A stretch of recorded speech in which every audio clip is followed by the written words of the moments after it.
കൊന്നിച്ചോ മീനസാൻ welcome back to another video. ഞാൻ നിങ്ങളുടെ സ്വന്തം എക്സ്ട്രാ കോമിക്. സോ നമ്മൾ നോക്കാൻ പോകുന്നത് സോളോ ലെവലിംഗ് റാഗ്നറോക്കിന്റെ സീസൺ 1 അവസാനത്തെ എപ്പിസോഡാണ്, അതായത് എപ്പിസോഡ് 21. അങ്ങനെ ഇന്നത്തെ ഈ ഒരു എപ്പിസോഡും കൂടെ കഴിഞ്ഞാൽ സോളോ ലെവലിംഗ് റാഗ്നറോക്കിന്റെ സീസൺ 1 ഇവിടെ അവസാനിക്കുവാണ്. സീസൺ 2 നിലവിൽ ഇതുവരെ ഇറങ്ങിയിട്ടില്ല, അതുകൊണ്ട് നമുക്കത് ഇപ്പോൾ എക്സ്പ്ലെയിൻ ചെയ്യാൻ സാധിക്കത്തില്ല. പക്ഷേ ഇറങ്ങാൻ നേരത്ത് ഉറപ്പായിട്ടും ഞാനത് എക്സ്പ്ലെയിൻ ചെയ്യുന്നതായിരിക്കും. അതേപോലെ തന്നെ നാളെ മുതൽ ദി ബിഗിനിങ് ആഫ്റ്റർ ദി എൻഡും നമ്മൾ സ്റ്റാർട്ട് ചെയ്യാൻ പോകുവാണ്. സോ ഇതൊന്നും മിസ്സാക്കിയിരിക്കാൻ വേണ്ടി നമ്മുടെ പേജ് ഇപ്പം തന്നെ ഒന്ന് സബ്സ്ക്രൈബ് ചെയ്ത് വെക്കാൻ മറക്കണ്ട. പിന്നെ അവസാനത്തെ എപ്പിസോഡ് ആയതുകൊണ്ട് ഞാൻ ചെറിയൊരു ടാർജറ്റ് വെക്കുന്നുണ്ട്. ഒരു 1.2K ലൈക്സ് ആണ് ഞാൻ ഈ വീഡിയോക്ക് വെക്കുന്ന ടാർജറ്റ്. സോ എല്ലാവരും ഇപ്പം തന്നെ ആ ലൈക്ക് ബട്ടൺ അടിച്ചു പൊട്ടിച്ചേക്ക്. അങ്ങനെ ചാപ്റ്റർ തുടങ്ങാൻ നേരത്ത് നമ്മുടെ സുഹ പറയുന്നുണ്ട്, ഇവൻ 2 സോഡാണല്ലോ യൂസ് ചെയ്യുന്നത്. അതുമാത്രമല്ല കഴിഞ്ഞ 2 വേർഷൻസും എൻ്റെ പാസ്വേഡ് കണക്ട് ചെയ്തിട്ടുണ്ടായിരുന്നു. പക്ഷേ ഇവൻ അങ്ങനെയായിട്ട് എനിക്ക് തോന്നുന്നില്ല. അതുമാത്രമല്ല അവൻ്റെ കഴിക്കുന്ന വെപ്പൺസ് അതിൻ്റെ തൊന്ന് ഫാങ് ഓഫ് ദി റക്കാനാണ്, പക്ഷേ മറ്റേത് വോൾക്കൻസ് ഹോണാണ്. പക്ഷേ ഇതൊരു സോ ടൈപ്പാണല്ലോ. ഇതും ഇനി വല്ല ഇറർ വല്ലതും ആണെന്ന് പറഞ്ഞിട്ട് പുള്ളിക്കാരൻ അവൻ്റെ സ്റ്റാറ്റ് ചെക്ക് ചെയ്യുന്നുണ്ട്. സ്റ്റാറ്റ് ചെക്ക് ചെയ്ത അടുത്ത സെക്കൻഡ് തന്നെ ഒന്ന് ചിരിച്ചിട്ട് നേരെ അവന് കയറി അറ്റാക്ക് ചെയ്യുവാണ്. കാര്യം സുഹ മനസ്സിൽ പറയുന്നുണ്ട്, അങ്ങനെ അവസാനം ഞാനുമായിട്ട് ഫൈറ്റ് ചെയ്യാൻ പറ്റുന്ന ഒരുത്തനെ എനിക്ക് കിട്ടിയല്ലേ. കാര്യം എതിരെ നിൽക്കുന്ന സുഹുവിൻ്റെ ലെവൽ ഇപ്പോൾ 32 ആണ്, നമ്മുടെ സുഹുവിൻ്റെ ലെവലായിട്ട് 40 ആണ്. അതുകൊണ്ട് തന്നെ നല്ലൊരു സ്റ്റാറ്റിൻ്റെ ഡിഫറൻസ് അവിടെയുണ്ട്. അതുമുതൽ സ്ട്രെങ്തിൻ്റെ ഡിഫറൻസും നന്നായിട്ട് തന്നെ അവിടെയുണ്ട്. ഈ സമയത്ത് മറ്റേ സുഹ പുള്ളിക്കാരൻ കുറച്ചധികം ഈ പവേഴ്സ് അങ്ങോട്ട് യൂസ് ചെയ്യുന്നുണ്ട്. അതായത് ബോഡി എൻഹാൻസ്മെൻറ്റ്, അങ്ങനെ ഡിഫൻസ് പവർ, അങ്ങനെ കുറച്ചധികം പവേഴ്സ് യൂസ് ചെയ്യും. ഇതെല്ലാം അമഡിൻ്റെ പവർ കൂടിയാണ്. ഇത് കാണുന്ന സുഹ ശരിക്കും ഞെട്ടിപ്പോയി. കാര്യം ആ സ്കിൽസ് ഒന്നും നമ്മുടെ സുഹൻ്റെ ഇല്ല. അടുത്ത സെക്കൻഡ് തന്നെ പുള്ളിക്കാരൻ അവനെ അറ്റാക്ക് ചെയ്യുന്നുണ്ട്. പക്ഷേ അതൊക്കെ ഡോഡ്ജ് ചെയ്ത് മാറുകയും ചെയ്യും. ആ സമയത്താണ് പുള്ളിക്കാരൻ സ്റ്റോം സ്ലാഷ് യൂസ് ചെയ്യുന്നത്. ഇത് കാണുന്ന സുഹ പെട്ടെന്ന് പുള്ളിക്കാരൻ ഒരു ഡാഗർ അവിടേക്ക് കൊണ്ടുവന്നിട്ട് പുള്ളിക്കാരൻ തിരിച്ച് ഈ സ്റ്റോം സ്ലാഷ് യൂസ് ചെയ്യുന്നുണ്ട്. ഭാഗ്യം, ഞാൻ ഓർത്തത് എൻ്റെ വെപ്പൺ ചിലപ്പോൾ പൊട്ടിപ്പോകുന്നതാണ്. പക്ഷേ ഈ സമയത്ത് സുഹുനമയത്ത് ചെറിയൊരു മുറിവ് വരും. പിന്നെ കാണിക്കുന്നത് മറ്റൊരു മെമ്മറിയാണ്, അതായത് നമ്മുടെ ബ്രോക്കിനെ ഡിഫീറ്റ് ചെയ്യുന്ന മെമ്മറി. പക്ഷേ ഇതാരുടെ മെമ്മറിയാണ്? ഇത് എൻ്റെതല്ലല്ലോ, ഞാൻ ഇങ്ങനെയല്ല ബ്രോക്കിനെ ഡിഫീറ്റ് ചെയ്തത്. ഈ സമയത്ത് അവർ തമ്മിലുള്ള ഒരു ബാറ്റിൽ നന്നായിട്ട് തന്നെ വരുന്നുണ്ട്. അതൊരു മെൻ്റൽ അറ്റാക്കാണെന്ന് സുഹയ്ക്ക് മനസ്സിലായും ചെയ്തു. വീണ്ടും അവൻ്റെ മേത്തൊരു മുറിവുണ്ടാകുന്നുണ്ട്. കുറച്ചധികം മെമ്മറീസ് അവൻ്റെ ഉള്ളിലേക്ക് വരുന്നുണ്ട്. പക്ഷേ ഇതൊന്നും അവൻ്റെ അല്ലായിരുന്നു. ഓരോ ഇഞ്ചറി വെട്ടുന്നിടത്താണ് അവൻ ഇതേപോലത്തെ മെമ്മറീസും കിട്ടുന്നത്. അങ്ങനെ അവർ തമ്മിൽ ഒരു ഗ്യാപ്പ് ക്രിയേറ്റ് ചെയ്തു. പെട്ടെന്ന് നമ്മുടെ എതിരെ നിന്ന് സുഖമുണ്ടല്ലോ, പുള്ളിക്കാരൻ അവിടേക്ക് തൻ്റെ ഷാഡോ സോൾജേഴ്സിനെ സമൺ ചെയ്യുന്നുണ്ട്. അങ്ങനെ സുഹോ ആ ഒരു ഷാഡോ സോൾജറുള്ള ഫൈറ്റും തുടങ്ങിയിട്ടുണ്ട്. അത് ഒട്ടും നിസ്സാരമല്ലായിരുന്നു. കാര്യം അവൻ കുറച്ച് സീനായിരുന്നു. അവൻ്റെ പേര് കോറിയെന്നായിരുന്നു. അത് മാത്രമല്ല നൈറ്റ് റാങ്ക് ആയിരുന്നു അവൻ്റെ കയ്യിലുണ്ടായത്. ഒരു നൈറ്റ് റാങ്ക് ഷാഡോ സോൾജർ. ഇവൻ സത്യം പറഞ്ഞാൽ ആരാണ്? അങ്ങനെ അവർ രണ്ടുപേരും കൂടെ കോംബോ ഇട്ട് നമ്മുടെ സുഹനെ ഫൈറ്റ് ചെയ്യാൻ തുടങ്ങിയിട്ടുണ്ട്. ഇതെങ്ങനെ സാധ്യമായി? അവൻ്റെ ലെവൽ 32 മാത്രമാണ്. പക്ഷേ എന്തുകൊണ്ടാണ് അവന് ഷാഡോ സോൾജറിനെ ഡയറക്റ്റ് സമൺ ചെയ്യാൻ പറ്റിയത്? അതുമാത്രമല്ല ഓരോ തവണ അവൻ ഫൈറ്റ് ചെയ്യാൻ നേരത്ത് എനിക്ക് കൂടുതൽ കാര്യം മനസ്സിലായി. എൻ്റെ ഉള്ളിലേക്ക് വരുന്ന ഈ മെമ്മറീസൊക്കെ എൻ്റെ എതിരെ നിൽക്കുന്ന സുഹോൻ്റെയാണ്. അതുമാത്രമല്ല ഞങ്ങളുടെ 2 ലോകവും നന്നായിട്ട് വ്യത്യസ്തമാണ്. അവൻ്റെ ബെറു വ്യത്യസ്തമാണ്, അവൻ്റെ ഇസേൽ ഗ്രേ അങ്ങോട്ട് എല്ലാത്തിനും വ്യത്യസ്തമാണ്. അതുമാത്രമല്ല ഈ സുഹോ ശരിക്കും സ്മൂത്തായിട്ടാണ് പോയിട്ടുള്ളത്. അവന് വലിയ വലിയ പ്രശ്നങ്ങളൊന്നും ഉണ്ടായിട്ടില്ല. അവൻ്റെ എല്ലാ കാര്യങ്ങളും വളരെ സ്മൂത്തായിട്ടാണ് പോയിട്ടുള്ളത്. സിസ്റ്റമൊക്കെ അവനെ നല്ലൊരു പാത്തിൽ കൂടെയാണ് കൊണ്ടുപോകുന്നത്. ഇവൻ ഇവിടെയുള്ളൊരു ഇറർ കാരണം ക്രിയേറ്റ് ചെയ്യപ്പെട്ടതാണോ എന്ന് എനിക്കറിഞ്ഞൂടാ. ഈ സമയത്താട്ടെ ആ ഒരു ഷാഡോ സോൾജർ നമ്മുടെ സൂനെ അറ്റാക്ക് ചെയ്യാൻ വേണ്ടി വരുന്നുണ്ട്. പെട്ടെന്ന് അത് അവൻ്റെ കൈ കൊണ്ട് ബ്ലോക്ക് ചെയ്ത് പറയുന്നുണ്ട്. പക്ഷേ എൻ്റെ സിസ്റ്റം മാത്രം എന്തിനാണ് എന്നെ ഇത്ര ഹാർഡുള്ള ട്രയൽസിൽ കൂടെ കൊണ്ടുവന്നത്? ഞാൻ ഓരോ തവണ എൻ്റെ ലിമിറ്റ്സ് പുഷ് ചെയ്തുകൊണ്ടേയിരിക്കണം. ഞാൻ ഓരോ തവണ എത്തുമ്പോൾ തരം കഷ്ടപ്പെടണം. അതൊക്കെ പോരാഞ്ഞിട്ട് ഞാൻ ഇവിടെ വരാൻ വേണ്ടി മാത്രം 100 കണക്കിന് തവണ മരിച്ചെന്ന് പറയാൻ നേരത്ത് നമ്മുടെ സുഹ ബാക്കിൽ കൂടെ വന്ന് അവനൊരു അറ്റാക്ക് ചെയ്യാൻ വേണ്ടി പോകും. അങ്ങനെ ആ ഒരു അറ്റാക്ക് ചെയ്യുന്ന സമയത്ത് ആ ഷാഡോ സോൾജറിന് എന്തോ പറ്റുന്നുണ്ടായിരുന്നു. അത് മറ്റൊന്നുമല്ല, സുഹോ ആ ഒരു ഷാഡോ സോൾജറിനെ പുള്ളിക്കാരൻ്റെ കയ്യിൽ ഒരു ഗോങ്ലെറ്റ് പോലെ സംഭവമായിട്ട് മാറ്റിയിട്ടുണ്ട്. പുള്ളിക്കാരൻ ഒരു പുതിയൊരു വെപ്പൺ പോലെ, അതായത് പുള്ളിക്കാരനെ പറ്റുന്നതിൻ്റെ വെപ്പണാക്കി അതിനെ മാറ്റിയിട്ടുണ്ട്. ഇത് കാണുന്ന സുഹ ശരിക്കും ഞെട്ടിപ്പോവുകയും ചെയ്യും. എന്നിട്ട് തിരിച്ച് ഒരു കിടിലം പഞ്ച് കൊടുക്കുകയും ചെയ്യും. പക്ഷേ ഇവിടെ ചുമ്മാതിരുന്നാലും അതിനും വലിയ ഗുണമൊന്നുമില്ലല്ലോ. ഏറ്റവും വലിയ പ്രശ്നം എന്താണെന്ന് വെച്ചാൽ എൻ്റെ സിസ്റ്റത്തിന് ഇറർ ഉണ്ടോ ഇല്ലയോ അതൊന്നുമല്ല. ഞാൻ ഇത്ര നാൾ സിസ്റ്റത്തിനെ യൂസ് ചെയ്ത രീതിയാണ് തെറ്റി. സിസ്റ്റമല്ല എന്നെ വളർത്തേണ്ടത്, പകരം ഞാനാണ് ഈ സിസ്റ്റത്തിനെ യൂസ് ചെയ്യേണ്ടതെന്ന് പറഞ്ഞിട്ട് ഒരു അറ്റാക്ക് ഡോഡ്ജ് ചെയ്ത് മാറിയിട്ടുണ്ട്. എന്നിട്ട് പുള്ളിക്കാരൻ്റെ കാലിലേക്ക് ആ ഒരു ഷാഡോനെ ചേഞ്ച് ചെയ്തിട്ട് നേരെ അവൻ്റെ നേരെ ഒരു കിടിലൻ അറ്റാക്ക് അങ്ങോട്ട് ചെയ്യും. ഈ സിസ്റ്റം കാണിച്ചു തരുന്ന വഴിയിൽ ഞാൻ ഇനി മുതൽ നടക്കത്തില്ല, ഇനി ഞാൻ നടക്കും. ആ വഴി സിസ്റ്റം എൻ്റെ കൂടെ വരും എന്ന് പറഞ്ഞുകൊണ്ട് അവനൊരു അറ്റാക്ക് ചെയ്ത് ബാക്കിലേക്ക് വിട്ടിട്ടുണ്ട്. അടുത്ത സെക്കൻഡിൽ തന്നെ നേരെ ചെന്ന് അവനോട്ട് ഒരു കിടിലം പഞ്ച് ചെയ്തിട്ടുണ്ട്. ആ പഞ്ചിൻ്റെ പവർ ഒട്ടും നിസ്സാരമല്ലായിരുന്നു. പക്ഷേ അവിടെ കൊണ്ട് അവൻ നിർത്തില്ല. വീണ്ടും വീണ്ടും പഞ്ച് ചെയ്ത് അവസാനം ആ സുഹുവിനെ അവൻ ഡിഫീറ്റ് ചെയ്തിട്ടുണ്ട്. അങ്ങനെ ആ ഒരു അഡ്വാൻസ് ക്വസ്റ്റ് പുള്ളിക്കാരൻ കംപ്ലീറ്റ് ചെയ്തിട്ടുണ്ട്. അത് മാത്രമല്ല പുള്ളിക്കാരന് മറ്റൊരു ടൈറ്റിൽ കൂടെ കിട്ടിയിട്ടുണ്ട്. ഏതൊരു പ്രശ്നത്തിനെ പുള്ളിക്കാരൻ അതിജീവിക്കുന്ന ഒരു ടൈറ്റിലായിരുന്നു. അത് മാത്രമല്ല പുള്ളിക്കാരൻ്റെ സ്റ്റാമിന, സ്ട്രെങ്ത് എല്ലാം 1% കൂടിയിട്ടുണ്ട്. അങ്ങനെ ആ സുഹ പതുക്കെ പൊടിഞ്ഞ് ഇല്ലാണ്ടാവുന്നുണ്ട്. ഈ സമയത്താണ് പുള്ളിക്കാരൻ്റെ കാര്യങ്ങളൊക്കെ നോക്കിയിട്ട്, അതായത് പുള്ളിക്കാരൻ്റെ എല്ലാ കാര്യങ്ങളും നോക്കിയിട്ട് ഒരു സ്യൂട്ടബിളായ ക്ലാസ് കൊടുക്കാൻ സിസ്റ്റം തീരുമാനിക്കുന്നത്. അങ്ങനെ 3 ക്ലാസ് സിസ്റ്റം തീരുമാനിച്ചിട്ടുണ്ട്.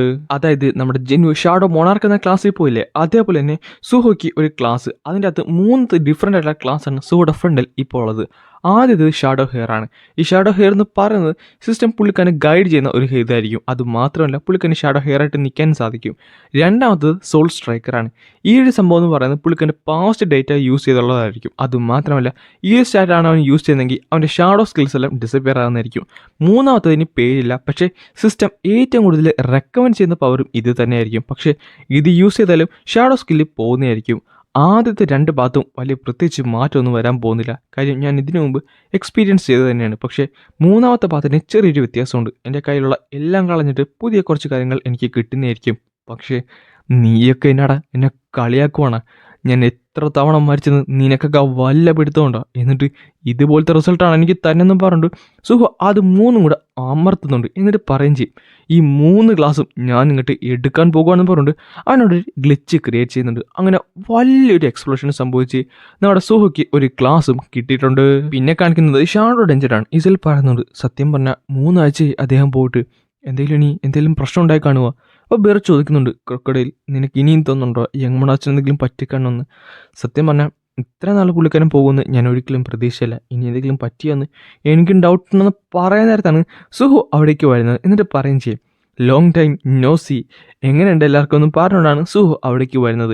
ഇവനെ കണ്ടപ്പോൾ എല്ലാവർക്കും സന്തോഷമായി. യങ്മണാർച്ചെന്ന് വിളിച്ചുകൊണ്ട് അവൻ്റെ നേരെ എല്ലാവരും ഓടിച്ചെല്ലുവാണ്. പിന്നെ കാണിക്കുന്നത് നമ്മുടെ വൂവിനെ ജിൻഹോനാണ്. അവർ സുഹുവിനെ പറ്റി സംസാരിക്കുമായിരുന്നു. അപ്പോൾ വൂ പറയുന്നുണ്ട്, എന്നോട് ക്ഷമിക്കേ, ഞാൻ ഹണ്ടർ അസോസിയേഷൻ്റെ ചെയർമാനാണെന്ന് പറഞ്ഞിട്ട് ഒരു കാര്യമില്ല. അവനെപ്പറ്റി ഒരു ഇൻഫർമേഷനും കിട്ടിയതുമില്ല. അത് മാത്രമല്ല ഹണ്ടർ അസോസിയേഷൻ്റെ ഇപ്പോഴത്തെ അറ്റ്മോസ്ഫിയറും അത്ര നല്ലതൊന്നുമല്ല. എല്ലാവരും പറഞ്ഞത് സൂഹയാണ് ലീ മിൻസ് അങ്ങനെ കൊന്നെന്നാണ്. സൂഹ എങ്ങനെ അവനെ കൊല്ലാനാണ്? താങ്കൾക്കത് മനസ്സിലാകത്തില്ലേ? എടാ എനിക്കത് അറിയാം, എനിക്ക് നന്നായിട്ട് തന്നെ അറിയാം. പക്ഷേ സൂഹയും ഇറ്റാറൻസുമായിട്ട് എന്തെങ്കിലും കണക്ഷൻ ഉണ്ടെന്ന് നിനക്ക് വല്ലതും തോന്നുന്നുണ്ടോ? നീ തന്നെയല്ലേ അത് നേരത്തെ പറഞ്ഞത്? അങ്ങനെയൊന്നും ഒരിക്കലും ഉണ്ടാകത്തില്ല. കഴിഞ്ഞ ഒരു വേലിൽ ജിനു ഒറ്റക്കാണ് എല്ലാം ഫൈറ്റ് ചെയ്തത്. അതുകൊണ്ട് തന്നെ ഇത്തവണ ഞാൻ ഒരിക്കലും സൂഹനെ ഒറ്റയ്ക്ക് ഫൈറ്റ് ചെയ്യാൻ തീരുമാനിച്ചിട്ടില്ലെന്ന് പറയുന്നിടത്ത് ഒരു നോട്ടിഫിക്കേഷൻ വരുന്നുണ്ട്. എന്നിട്ട് പുള്ളിക്കാരൻ പറയും ചെയ്യും, കോപ്പ് ഇത്രയും ടൈം ഉണ്ടായിട്ട് ഈ സമയത്ത് തന്നെ അത് സംഭവിച്ചു. അത് ഹണ്ടർ അസോസിയേഷൻ്റെ അടുത്ത് തന്നെ. അത് മറ്റൊന്നുമല്ലായിരുന്നു, ഒരു ഡഞ്ചൻ ബ്രേക്ക് ആയിരുന്നു. അങ്ങനെ കുറച്ചധികം ഹണ്ടേഴ്സ് അവിടെയുള്ള ഈ മോൺസ്റ്റേഴ്സായിട്ട് ഫൈറ്റ് ചെയ്യുന്നുണ്ട്. പക്ഷേ അവർക്ക് അതിനെ പിടിച്ചു നിൽക്കാൻ പറ്റുന്നില്ലായിരുന്നു. കാര്യം അത്രയും വലിയ ഒരു ഡഞ്ചൻ ബ്രേക്കാണ് അവിടേക്ക് ഉണ്ടായത്. ഇതെല്ലാം കാരണം നമ്മുടെ പാക് ഡുജിനായിരുന്നു. പുള്ളിക്കാരൻ ഇങ്ങനെ മേളിൽ ഇരിപ്പുണ്ടായിരുന്നു. പുള്ളിക്കാരന് സത്യം പറഞ്ഞാൽ ബോറടിക്കുന്നുണ്ട്. പുള്ളിക്കാരന് ഈ ഹണ്ടർ അസോസിയേഷൻ്റെ വിശ്വാസം കിട്ടണമെന്നുണ്ടെങ്കിൽ വലിയൊരു അച്ചീവ്മെൻറ്റ് പുള്ളിക്കാരന് വേണം. അതിനുവേണ്ടി തന്നെ പുള്ളിക്കാരൻ ക്രിയേറ്റ് ചെയ്ത ഒരു ഡഞ്ചൻ ബ്രേക്കാണിത്. അങ്ങനെ അവിടെയുള്ള മോൺസ്റ്റേഴ്സ് അവിടെയുള്ള ഹണ്ടേഴ്സായിട്ട് ഫൈറ്റ് ചെയ്യുന്നത് പെട്ടെന്ന് ഒരു ബി റാങ്ക് ഹണ്ടർ അവിടേക്ക് വരുന്നുണ്ട്. അവനെ കണ്ടത് ബാക്കിയുള്ള ഹണ്ടേഴ്സിന് എല്ലാവർക്കും കുറച്ച് ആശ്വാസമാവും. കാര്യം ഇനി അങ്ങോട്ട് സേഫ് ആയിട്ട് ഫൈറ്റ് ചെയ്യാലോ. പക്ഷേ ഇത് കാണുന്ന നമ്മുടെ പാക് ഡുജിൻ പുള്ളിക്കാരൻ പവർ യൂസ് ചെയ്തിട്ട് പറയുന്നുണ്ട്, ബി റാങ്ക് ഹണ്ടർ അത് ഒട്ടും തന്നെ നല്ലതല്ലെന്ന് പറഞ്ഞത് ആ ഒരു മോൺസ്റ്റേഴ്സിൻ്റെ പവർ പുള്ളിക്കാരൻ ആംപ്ലിഫൈ ചെയ്യുന്നുണ്ട്. അടുത്ത സെക്കൻഡ് തന്നെ ഒരു പഞ്ച് ചെയ്തുകൊണ്ട് ആ ഒരു ബി റാങ്ക് ഹണ്ടറിനെ ദൂരത്തേക്ക് എറിയുന്നുണ്ട്. അങ്ങനെ അവിടെയുള്ള എല്ലാ മോൺസ്റ്റേഴ്സിൻ്റെ പവർ നന്നായിട്ട് തന്നെ കൂടിയിട്ടുണ്ട്. എന്നിട്ട് അതെല്ലാം കൂടെ ഈ ബി റാങ്ക് ഹണ്ടറിനെ അറ്റാക്ക് ചെയ്യുവാണ്. പിന്നെ ഇത് കണ്ടു നിൽക്കുന്നവർക്ക് അവരുടെ കണ്ണുകളെ വിശ്വസിക്കാൻ സാധിക്കുന്നില്ലായിരുന്നു. കാര്യം അത്രയും വലിയൊരു മാസക്കറാണ് അവിടെ സംഭവിച്ചിട്ടുണ്ടിരുന്നത്. ഇത് കാണുന്ന അവിടെ ഒരു ഹണ്ടർ പറയുന്നുണ്ട്, കോപ്പ് ഞാൻ സത്യം പറഞ്ഞാൽ ഇവിടം വരെ ജീവിച്ചത് തന്നെ എന്തോ ലക്ക് കാരണം മാത്രമാണ്. ഞാൻ പുതിയൊരു വെപ്പൺ മേടിച്ചു, പക്ഷേ എന്തുപകാരം? ഞാനൊരു ഹണ്ടറാണെന്ന് പറഞ്ഞിട്ട് എന്തുപകാരം? എന്നെപ്പോലൊരു ടി റാങ്ക് ഹണ്ടറിന് ഇവിടെ എന്ത് ചെയ്യാൻ സാധിക്കുമെന്ന് പറഞ്ഞിട്ട് പുള്ളിക്കാരൻ തൻ്റെ ലൈഫ് പുള്ളിക്കാരൻ നിർത്തി. പുള്ളിക്കാരൻ ജീവിക്കാനുള്ള മോഹം എല്ലാം പോയി അവിടെ അങ്ങനെ കീഴടങ്ങിയ സമയത്താണ് സുഹ ചാടി അവിടേക്ക് വന്നിട്ട് ആ ഒരു മോൺസ്റ്ററിനെ അറ്റാക്ക് ചെയ്യുന്നത്. എന്നിട്ട് അവിടെയുള്ള എല്ലാ മോൺസ്റ്റേഴ്സിനും നിസ്സാര ടൈം കൊണ്ട് തന്നെ ഡിഫീറ്റ് ചെയ്ത് കഴിഞ്ഞു. ആ ഒരു മാസം കണ്ടപ്പോൾ തന്നെ അവന് ആളെ മനസ്സിലായി, അത് നേരത്തെ കണ്ട ആ ഒരു പയ്യനാണെന്ന്. പക്ഷേ അവനൊരു ഡി റാങ്ക് അല്ലേ, ഒരു ഡി റാങ്ക് ഹണ്ടർ എങ്ങനെയാണ് ഇത്ര ഈസിലി ബാക്കിയുള്ള മോൺസ്റ്ററിനെ ഡിഫീറ്റ് ചെയ്യണമെന്ന് അവന് നല്ല ഡൗട്ട് ഉണ്ടായിരുന്നു. ആ സമയത്ത് തന്നെ പുള്ളിക്കാരൻ്റെ പുതിയ സ്കില്ല് യൂസ് ചെയ്യാൻ വേണ്ടി പുതിയ എറേസ് എന്ന് പറഞ്ഞ കമാൻഡ് പറയുന്നുണ്ട്. അടുത്ത സെക്കൻഡ് തന്നെ അവിടെ ചുറ്റിനുണ്ടായിരുന്ന എല്ലാ ഷാഡോസും സുഹുവിൻ്റെ നേരെ ചെല്ലുന്നുണ്ട്. പിന്നെ കാണിക്കുന്നത് അവിടെയുള്ള ഹണ്ടേഴ്സിൻ്റെ കയ്യിലൊക്കെ ഷാഡോ ഒക്കെ നിൽക്കുന്നതാണ്. അത് മറ്റൊന്നുമല്ലായിരുന്നു, കുറേയധികം വെപ്പൺസ് ഒക്കെ അവിടെയുള്ള ഹണ്ടേഴ്സിൻ്റെ കയ്യിലേക്ക് വന്നിട്ടുണ്ട്. യങ് മോണാർച്ച് അതെന്തായാലും പൊളിച്ച്, താങ്കൾക്ക് ഷാഡോ ട്രാൻസ്ഫോർമേഷൻ ഇപ്പം മറ്റുള്ളവരുടെ മേത്ത് യൂസ് ചെയ്യാൻ പറ്റുമോ? അത് ഷാഡോ ട്രാൻസ്ഫോർമേഷൻ അല്ല, അത് ഒരു ഐറ്റം ആയിട്ടാണ് ഇപ്പോൾ കാറ്റഗറൈസ് ചെയ്യുന്നത്. അങ്ങനെ ഓരോ ഐറ്റംസ് ഒരു ഹണ്ടേഴ്സിൻ്റെ കയ്യിലേക്ക് കിട്ടിയിട്ടുണ്ട്. അതിൻ്റെ അറ്റാക്ക് പവറും സ്ട്രെങ്ത് ഒക്കെ കൂടുന്നതുകൊണ്ട് തന്നെ അവർക്ക് കുറച്ചുള്ള സ്ട്രെങ്ത് കിട്ടുന്നുണ്ട്. ഇതെന്തായാലും പൊളിച്ച്, ഞാൻ ആദ്യം ഇവിടെയാണ് ഇങ്ങനെ കാണുന്നത്. ഈവൻ ഷാഡോ മൊണാർക്ക് പോലും ഈ ഒരു എബിലിറ്റി യൂസ് ചെയ്ത് ഞാൻ കണ്ടിട്ടില്ല. സോ ഇതാണല്ലേ ഒരു ഇറഗുലർ വൈറ്റ് ഷാഡോയുടെ എബിലിറ്റി. ഈ സമയത്ത് സുഹോ ചോദിക്കുന്നുണ്ട്, അല്ല നിങ്ങൾക്ക് സ്ട്രെങ്ത് ഉണ്ടെങ്കിൽ എന്നെ ഈ ഒരു ഫൈറ്റ് ചെയ്യാൻ സഹായിക്കുമെന്ന് അവനോട് ചോദിക്കുകയും ചെയ്യും. ഇതൊക്കെ കാണുന്ന പാക് ഡുജിൻ പറയുന്നുണ്ട്, സുഹോ സോ നീ വീണ്ടും തിരിച്ചു വന്നല്ലേ, പക്ഷേ ഇത്തവണ നിനക്ക് കുറച്ച് എബിലിറ്റി ഉണ്ടല്ലോ. അത് മാത്രമല്ല പുതിയൊരാളെ പോലെ തന്നെയാണ് നിന്നെ തോന്നുന്നത്, പക്ഷേ ഈ സ്ട്രെങ്ത് കൊണ്ട് നിനക്കിവിടെ എന്ത് ഡിഫറൻസ് ക്രിയേറ്റ് ചെയ്യാൻ പറ്റും?